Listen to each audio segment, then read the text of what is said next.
गुरु प्यारे साथ संगत जी, मैं विनोद जो लंदन इंग्लैंड में रहता हूँ और आवाज़ के माध्यम से आप सबसे जुड़ा हुआ हूँ। आज पूज्य मुनीर साहब जी द्वारा लिखित ग्रंथ सच्चा संत या फ़कीर में फरमाए गए वचन आपकी सेवा में पेश करने जा रहा हूँ और उम्मीद करता हूँ कि सभी भाई बहन इन्हें गौर से सुने और इन वचनों को अपने जीवन में उतारने की कोशिश करें। सो पेश है पूज्य मुनीर साहब जी के वचन और आज कल से आगे मौजूदा और गुजरे हुए संत।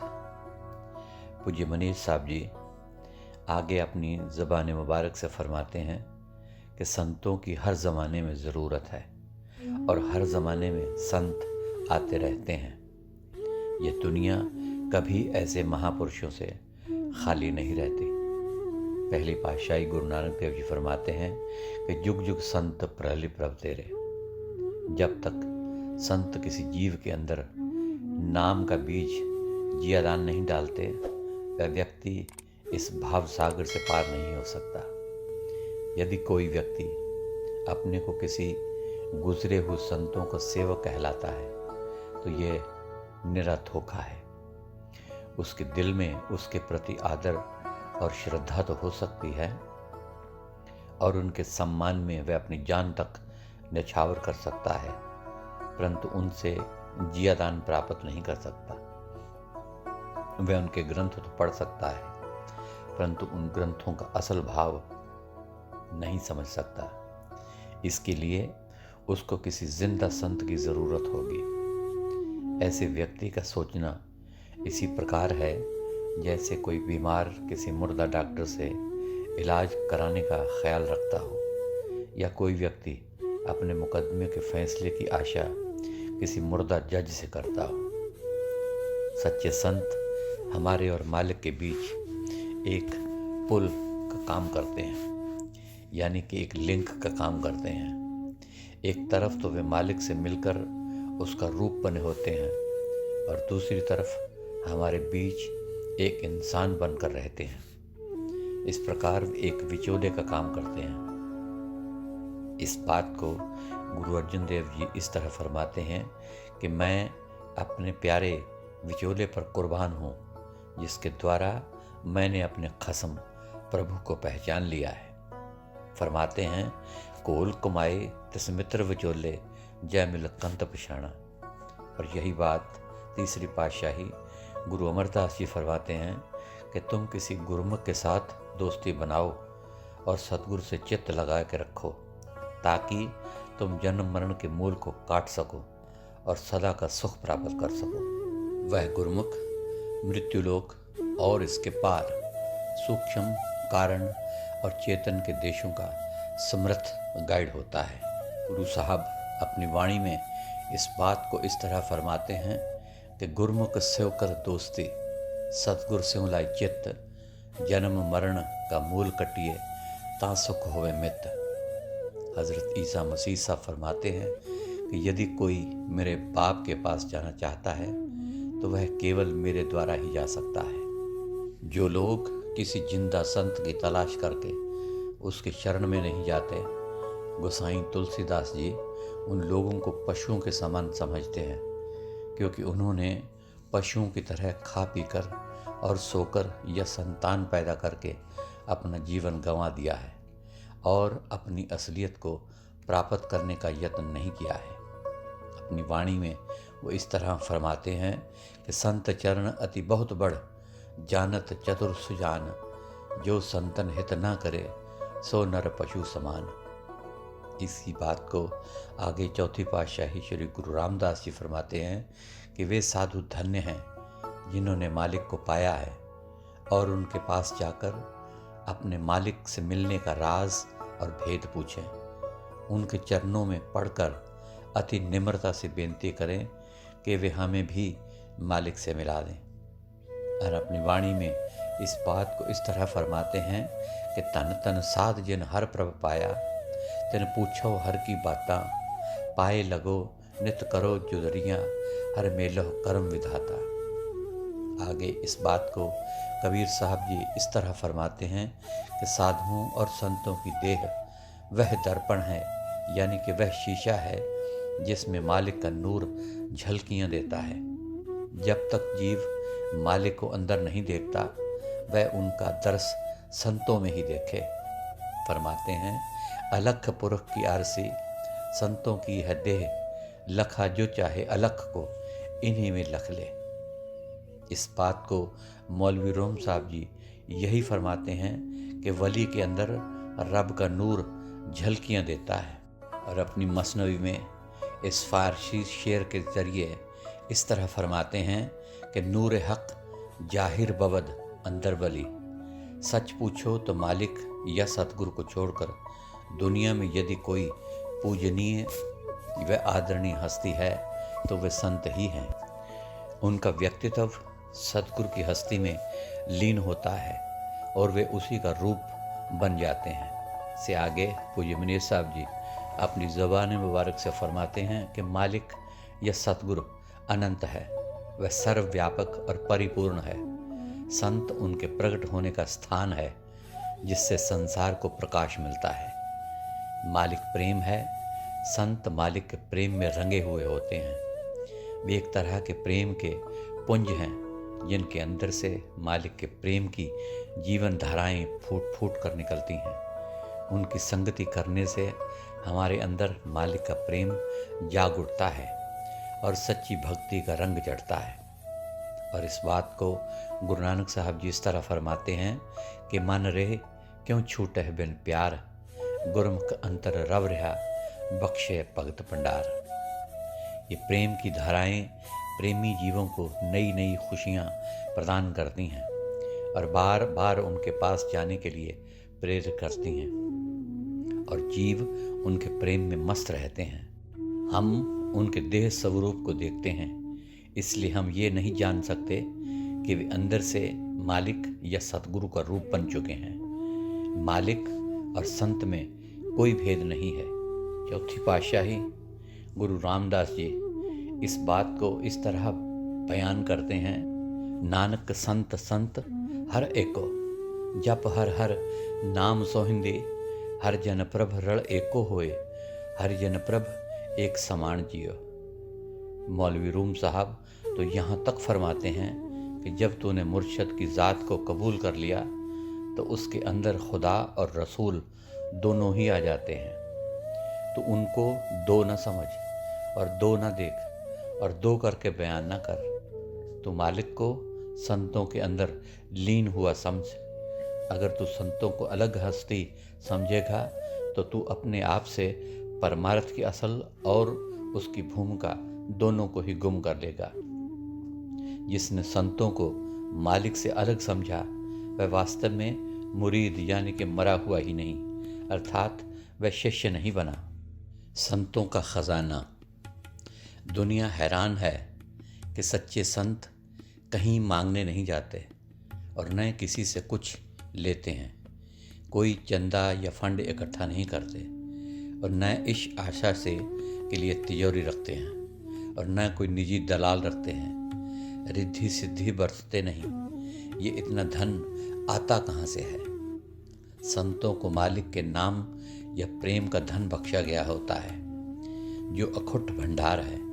संत इसी सच्ची दौलत के बदले झूठी माया लेते हैं और अर्थात सोना देकर पीतल खरीदते हैं। पलटू साहब जी इस तरह फरमाते हैं कि हाथ जोर आगे मिले, ले ले भेंट अमीर, ले ले भेंट अमीर, नाम की तेज बिराजा, सबको गरगरे नाक आई के परजा राजा।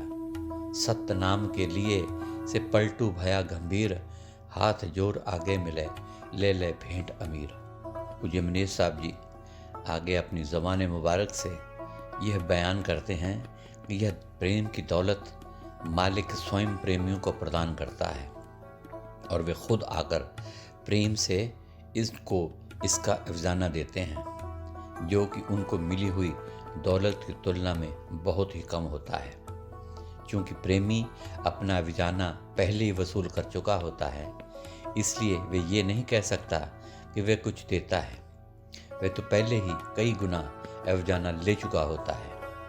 फिर भी संत इस दौलत का अपने गुजारे के लिए प्रयोग नहीं करते, अपनी हक हलाल की कमाई करके अपना पेट पालते हैं। ये दौलत मालिक और उसकी साथ संगत के लिए खर्च करते हैं।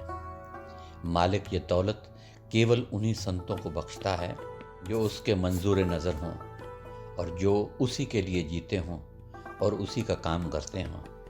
वास्तव में सच्चा संत वही है।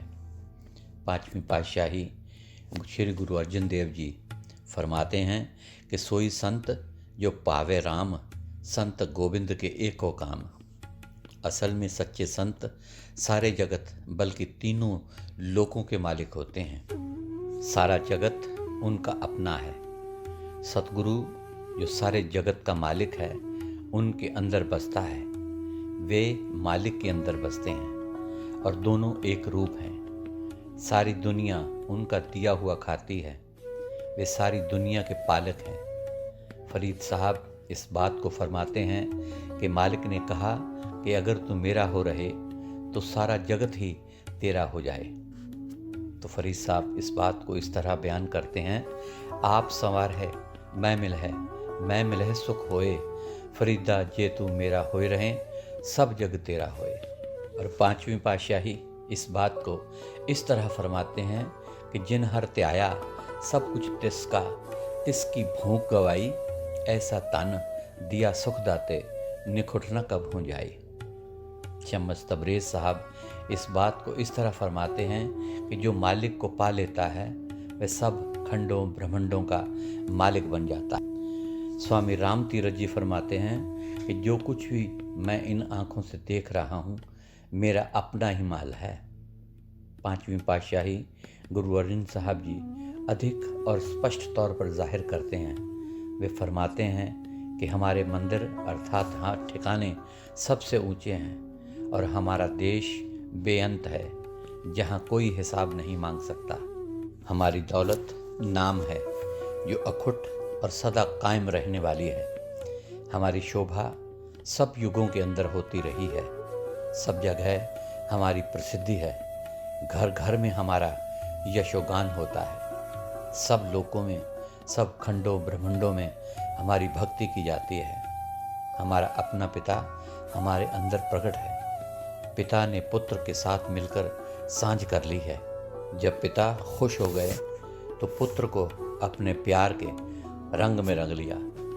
और इस बात को वाणी में इस तरह फरमाते हैं, मंदिर मेरे सबते ऊंचे, देश मेरे बेअंत अपुच्छे, राज हमारा सद ही निश्चल, माल हमारा अखुट अवचल, शोभा मेरी सब जुग अंतर, बाज हमारी थान तनंतर, कीर्त करत घर घर होई, भक्ति हमारी सब ने लोई, पिता हमारे प्रगटे मांझ, पिता पूत रण कीनी सांझ, कहो नानक जहो पिता पतिने, पिता पूत एक के रंग लीने। संत की दरबार की चौकीदार निंदा। पूज्य मनेर साहब जी अपने ज़ुबान मुबारक से आगे फरमाते हैं कि संत खास खास जीवों के लिए आते हैं और आम दुनिया या दुनिया की चीज़ों को चाहने वालों की भीड़ भाड़ से बचने के लिए निंदा को अपना चौकीदार खड़ा रखते हैं। वे ऐसा खेल खेलते हैं कि दुनिया के कुत्ते और माया के दास जो उनके पास इकट्ठे होने लगते हैं सब मक्खियों की तरह उड़ जाते हैं। अक्सर संतों ने अपने काम में रुकावट न पड़ने के लिए ऐसे भक्तों ने अपनी भक्ति में विघ्न न होने की गरज से निंदा और बदनामी को प्यार से अपनाया है। जिक्र है कि कबीर साहब ने एक बार होली के दिनों में 2 बोतलें रंगीन पानी वाली से भरकर अपने हाथ में ले ली और भक्त रविदास और एक वैश्या जो नाम जपकर भक्त बन चुकी थी, दोनों को साथ लेकर शब्द गाते हुए बनारस के बाज़ार से निकले। बाज़ार से होते हुए कबीर साहब सीधे राज दरबार की ओर चल दिए। उन दिनों राजा बीर सिंह काशी में राज किया करता था और वह कबीर साहब का सेवक था। जब भी कबीर साहब उनके पास जाते तो वह सिंहासन छोड़ दिया करता था और उस पर कबीर साहब को बिठा देता था। कबीर साहब को ख्याल आया कि राजा इतना प्रेम करता है, चलो इस बात की परीक्षा करें कि उसका प्रेम कैसा है। कबीर साहब को इस हाल में देखकर लोगों ने समझा कि कबीर साहब शराबी हो गए हैं। कोई निंदा करने लगा, कोई ताने मारने लगा और लोग कई प्रकार की बातें करने लगे। इस दृश्य को देखकर कर्मकांडी पंडितों और अन्य लोगों की भीड़ उनके पीछे हो ली। जब वह भीड़ दरबार के नज़दीक पहुंची तो राजा ने पूछा कि बाहर शोर कैसा हो रहा है। तो जवाब मिला कि कबीर साहब शराबी हो गए हैं और साथ में शराब की बोतलें हैं। एक तरफ रविदास चमार है, दूसरी तरफ वेश्या है। राजा का विश्वास डगमगा गया और जब कबीर साहब दरबार में पहुंचे तो वह सिंहासन से न उठा। कबीर साहब ने देखा कि राजा तो गिर गया है, इसको उठाना चाहिए। झट पानी से भरे हुई बोतलों को पाँव से उल्टा कर दिया। यह देखकर राजा के दिल में ख्याल आया कि शराबी चाहे मर जाए परंतु शराब की एक बूंद भी गिरने नहीं देता। दूसरे कोई बू भी नहीं आई, ये माजरा क्या है, और शक में पड़ गया। राजा कहने लगा कि ये क्या बात है। ये बात सुनकर रविदास ने कहा कि ऐ राजा, तू अंधा है। जगन्नाथ के मंदिरों को आग लगी हुई है और कबीर साहब उस आग को बुझा रहे हैं। अब कबीर साहब तो साथियों के साथ वापस चले गए और राजा तहकीकात में बढ़ गया। रात को ऊँटनी पर सवार होकर राजा सिकंदर लोधी के पास गया और उसको सारा हाल सुनाया। सिकंदर लोधी भी कबीर साहब का शिष्य था। उसने कहा कि ठीक है, उस वक्त मंदिर को आग लगी हुई थी और कबीर साहब बुझा रहे थे। फिर बीर सिंह बहुत पछताया। ठीक इसी तरह गोपी चंद, जब भरथरी के बारे में जिक्र आता है कि वे छिपकर एक कुम्हार के घर में भजन कर रहे थे तो लोगों में इस बात की खबर फैल गई और लोग वहाँ इकट्ठे होने लगे। लोगों से बचने के लिए उन्होंने झूठ मूठ ही खाने पीने की चीज़ों के वास्ते आपस में झगड़ा शुरू कर दिया। लोग उनको मामूली चीज़ों पर बिगड़ते हुए देखकर कहने लगे कि यहाँ क्या रखा है, ये तो खाने पीने की चीज़ों के लिए इतना लड़ झगड़ रहे हैं, और निंदा करके चले गए। ठीक इसी तरह गुरु नानक साहब के बारे में जिक्र आया है कि उन्होंने एक छुरा हाथ में लिया, कुत्ते साथ में लिए और एक शिकारी का रूप बना लिया। यह देखकर सब लोग भाग गए, केवल लैणा जी, गुरु अंगद साहब जी रह गए। इससे आगे पूज्य मनेर साहब जी अपनी ज़ुबान मुबारक से फरमाते हैं कि जो संत दुनिया के अभिलाषी हैं वे दुनिया और दुनियादारों को बहुत प्यार करते हैं और उनका हर प्रकार से सत्कार करते हैं। वे इस बात का बड़ा ध्यान रखते हैं कि कहीं उनके सेवक नाराज़ ना हो जाएं और उनके रोज़गार और आदनमान में कोई अंतर ना पड़ जाए। इसके विपरीत जो संत उस कुल मालिक व सच्चे पूरे प्रेमी हैं, इस बात के इच्छुक रहते हैं कि दुनिया व माया के दास उनके दरबार से दूर रहें और अपना साया उनके सेवकों पर न डालें ताकि उनकी भक्ति में किसी तरह का खलल न पड़े। इसलिए संत निंदा व बदनामी को बहुत प्यारा समझते हैं, जो उनको चौकीदार का काम देती है और दुनियादारों को उनके दरबार से हटाए रखती है। ये ताने मेने व निंदा संतों के सेवकों को भी पक्का और ठीक रखती है। यदि निंदा और बदनामी ना हो तो वे जैसे कच्चे रहते हैं।